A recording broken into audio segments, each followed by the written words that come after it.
High all, good morning.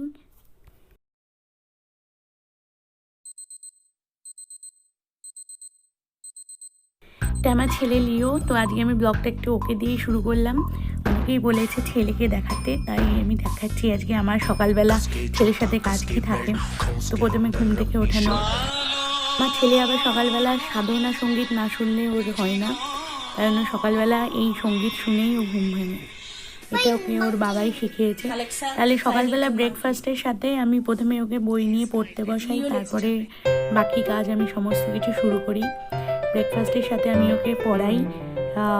এখন just ও সবে ABCD লিখতে শিখেছে, তাও ও আমার হাত ধরেই লেখে, কিন্তু লিখে ও জাস্ট আমি হাতটা ধরে রাখি।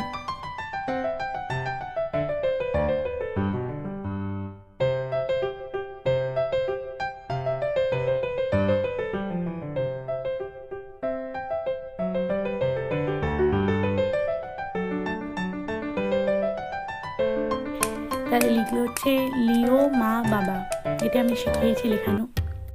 তাহলে রান্নায় চলে আসছি। আজকের মেনু হচ্ছে গিয়ে দই ইলিশ। তাহলে দই ইলিশের জন্য আমার লাগছে সর্ষে। আমি এখানে 2 রকমের সর্ষে ইউজ করেছি, আপনারা 1 রকমের ইউজ করতে পারেন। আর দই, আর এখানে আমি ইউজ করছি পদ্মার ইলিশ। দেখুন কত সুন্দর, কত বড়, একদম ডিমে ভর্তি, অসাধারণ সুন্দর খেতে আর অসাধারণ সুন্দর দেখতে, দেখেই মন ভরে যাবে আপনার। এবারে আমি চলে আসছি ম্যারিনেশন প্রসেসে। এখানে আমি দই দিয়ে দিলাম প্রথমে, তারপরে আমি দিয়ে দিচ্ছি সর্ষের তেল, এরপরে দিয়ে দিচ্ছি আমি স্বাদ অনুসারে নুন, এরপরে আমি দিয়ে দিচ্ছি যেই সর্ষেটা আমি পেস্ট করে রেখেছি কাঁচা লঙ্কার সাথে সেইটা, আর হলুদ।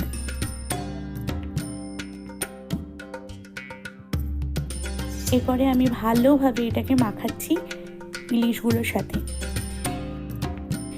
ইলিশ ভাপা বা দই ইলিশ হচ্ছে এমন একটা আইটেম, এমন একটা রেসিপি যেটার জন্য আপনাকে বেশি খাটতেও হবে না, আর এইটা একটা যদি ডিশ হয়ে যায় তাহলে আপনার আর কোনো ডিশের প্রয়োজন হয় না, মানে সাইড ডিশের।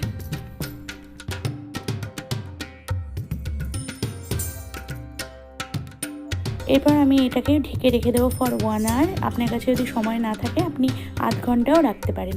এরপরে আমি একটা প্যানের মধ্যে তেল দিয়ে আর 1 ঘন্টা বাদে আমি ইলিশগুলোকে এই গরম গরম তেলের মধ্যে ছেড়ে দিচ্ছি। ডিম যদি আপনারা এর মধ্যে না খেতে চান তাহলে ডিমটা আপনি আলাদা খুলে রাখতে পারেন আর পরে ভেজে খেতে পারেন, বাট আমি এখানে সব একসাথেই করছি। এবারে আমি ঢেকে দেব ফর 5 মিনিটস। ইলিশ মাছ করতে আপনার একদমই বেশি সময় লাগে না, মানে এটা মানে খুবই তাড়াতাড়ি একটা সুস্বাদু ডিশ, যেটা 10 মিনিটস টু 15 মিনিটসের মধ্যে আপনার রেডি হয়ে যায়। পরে আমি দিয়ে দিচ্ছি কাঁচা লঙ্কা। এটা আপনি প্রথমেও দিতে পারেন, বাট পরে দিলে জলটা ফুটে যায়, তো তার জন্য কাঁচা লঙ্কাটা তাড়াতাড়ি সেদ্ধ হয়ে যায়। দেখুন আমার কি সুন্দর দই ইলিশ তৈরি হয়ে গেছে, অসাধারণ দেখতে লাগছে, খেতেও অসাধারণ হয়েছিল। হ্যাঁ, তো তাহলে রেডি হয়ে গেল। Hey everybody, good afternoon all.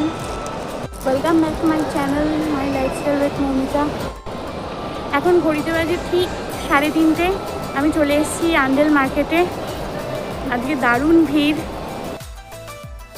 তো আজকে আমি আবার শপিং করতে চলে এসেছি অসাধারণ সুন্দর একটা দিনে, বাট এসে দেখছি খুবই ভিড়। তো আমি পিছন থেকে ঢুকেছি আন্ডেল মার্কেটটার, কিন্তু স্টিল বেশ ভালোই ভিড় ছিল, আমার খুব ভয় ভয় লাগছিল।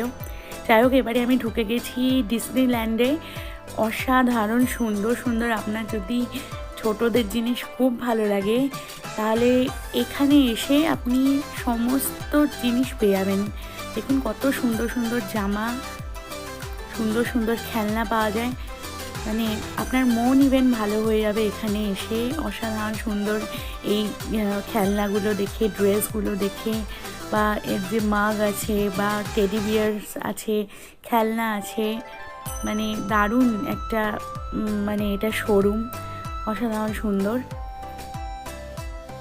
যে কোনো মানুষ এখানে এসে ছোট হয়ে যাবে। ইভেন আমি তো মনে করি যে এখানে এসে আমার যদি সমস্ত খেলনা আমার যদি থাকতো তাহলে কত ভালো হতো। তার জন্য আমি এখান থেকে যখনই আসি তখনই আমার ছেলের জন্য অল্প অল্প করে কিছু না কিছু কিনে নিয়ে যাই। দেখুন কি সুন্দর সুন্দর খেলনা, মন ভরে যাবে আপনার এই খেলনাগুলো দেখে, আর বিশেষ করে ওই টেডি বিয়ারগুলো দেখে। মনে হচ্ছে ছোটো হলে আমি এই ব্যাগটা নিয়ে স্কুলে যেতাম, মানে দারুণ, খুব সুন্দর। দেখুন কত সুন্দর সুন্দর টেডি বিয়ারে আমি আসছি।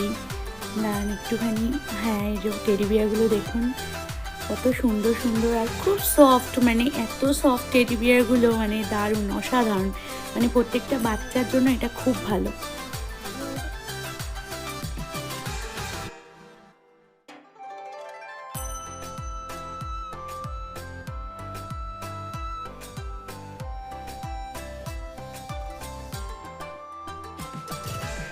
ইভেন এখানে মাগগুলো কত সুন্দর দেখুন, মানে এই জুস খাওয়ার বা দুধ খাওয়ার বাচ্চাদের খুব সুন্দর। ইভেন বড়রাও আই থিঙ্ক ইউজ করতে পারে, বাট স্পেশালি ফর এটা ছোটোদেরই। এখান থেকে আমি আমার ছেলের জন্য একটা দুধ খাওয়ার বা জুস খাওয়ার জন্য একটা মাগ আমি চুজ করেছি। দেখুন এইটা চুজ করেছি, খুব সুন্দর দেখতে, মিকি মাউস, খুব সুন্দর। তো আজকে আমি আমার ছেলের জন্য এখান থেকে এটাই নিলাম।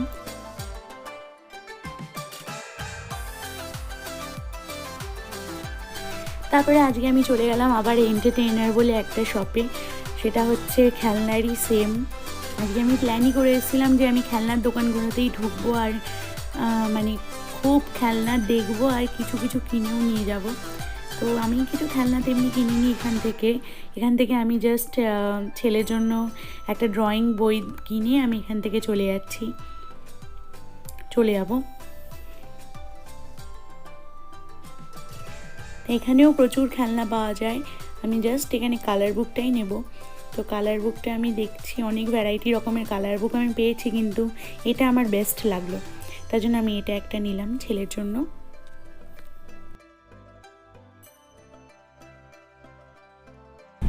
চলতে চলতে হাঁপিয়ে গেছি, তার জন্য একটুখানি বসছি, একটু রেস্ট নিচ্ছি। আজকে দারুণ ওয়েদার আছে, হাওয়া দিচ্ছে প্লাস রোদও আছে, তো সবাই ঘুরতে বেরিয়েছে, অসাধারণ সুন্দর। বেরিয়ে ঘুরতে তো দারুণ লাগে, কিন্তু সবসময় অ্যাকচুয়ালি ভয় লাগে, কারণ অনেক ভিড় থাকলে, অনেকখানি রাশ থাকলে, যদি এখানে ডিস্টেন্সটা মেনটেন করা হয়, বাট স্টিল। তাহলে বন্ধুরা আজকে আমি আমার ব্লগটা এখানেই শেষ করছি। আমি আবার আসবো নতুন কোনো ব্লগ নিয়ে, নতুন কোনো রেসিপিস নিয়ে, নতুন আবার কোনো জায়গা নিয়ে। ততক্ষণের জন্য স্টে হেলদি। ব্লগটা আপনাদের কেমন লাগলো অবশ্যই জানাবেন, আর please please please don't forget to subscribe my videos. Thank you for watching my videos.